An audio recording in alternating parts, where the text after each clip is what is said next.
ஒரு சூப்பரான ஹோட்டல் ஸ்டைலில் டிஃபன் சாம்பாருங்க. இட்லி, தோசை, ஆப்போன்னு எல்லாத்துக்கும் ரொம்ப சூப்பராக இருக்குங்க. எப்படி செய்கிறதுன்னு பார்க்கலாங்களா?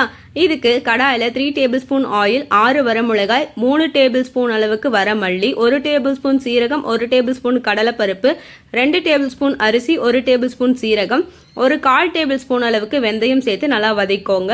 இது நல்லா வதங்கும் போதே ஒரு மணம் வரும். அது வர வரைக்கும் வதக்கிட்டு அடுப்பை நல்லா ஆஃப் பண்ணிக்கோங்க. ஆஃப் பண்ணிவிட்டு 6 பல் பூண்டு, ஒரு 4 கருவேப்பிலை, கூடவே ஒரு சின்ன நெல்லிக்காய் சைஸ் அளவுக்கு புளி சேர்த்துக்கோங்க. புளி சேர்த்திட்டு ஒரு கைப்பிடி அளவுக்கு தேங்காய் போட்டு ஒரு மிக்ஸ் பண்ணிவிட்டு இதை தனியாக அரைச்சி மசாலாவை எடுத்து வச்சுக்கோங்க. அதுக்கப்புறம் நான் ஒரு பருப்பு, தக்காளி போடாமல் வெறும் மஞ்சத்தூள், எண்ணெய் போட்டு வேக வச்சு எடுத்து வச்சுருக்கேன். அதை போட்டுட்டு அதுக்கப்புறம் ஒரு 2 தக்காளி, ஒரு கைப்பிடி அளவுக்கு சின்ன வெங்காயம், தேவையான காய்கறிகள். நான் முருங்கைக்காயும் உருளைக்கிழங்கும் சேர்த்திருக்கேன். அதை போட்டு ஓரளவுக்கு ஒரு நல்லா கொதி வந்ததுக்கப்புறம் அரைச்ச மசாலா, தேவையான அளவு தண்ணி சேர்த்துக்கோங்க.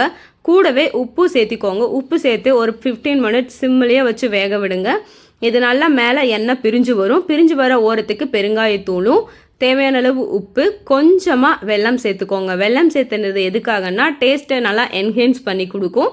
அதனால் கொஞ்சம் வெல்லம் சேர்த்திக்கோங்க. அவ்வளோதாங்க, நம்ம சூப்பரான டிஃபன் சாம்பார் ரெடி. இதுக்கு ஒரு தாளிப்புக்கு எண்ணெய், கடுகு, கருவேப்பிலை, சின்ன வெங்காயம் போட்டு நல்லா தாளித்து இது மேலே ஊற்றிட்டு அதுக்கப்புறம் கொஞ்சமாக நம்ம மல்லித்தலை சேர்த்தனோம்னா நம்ம சூப்பரான ஹோட்டல் ஸ்டைல் டிஃபன் சாம்பார் ரெடிங்க.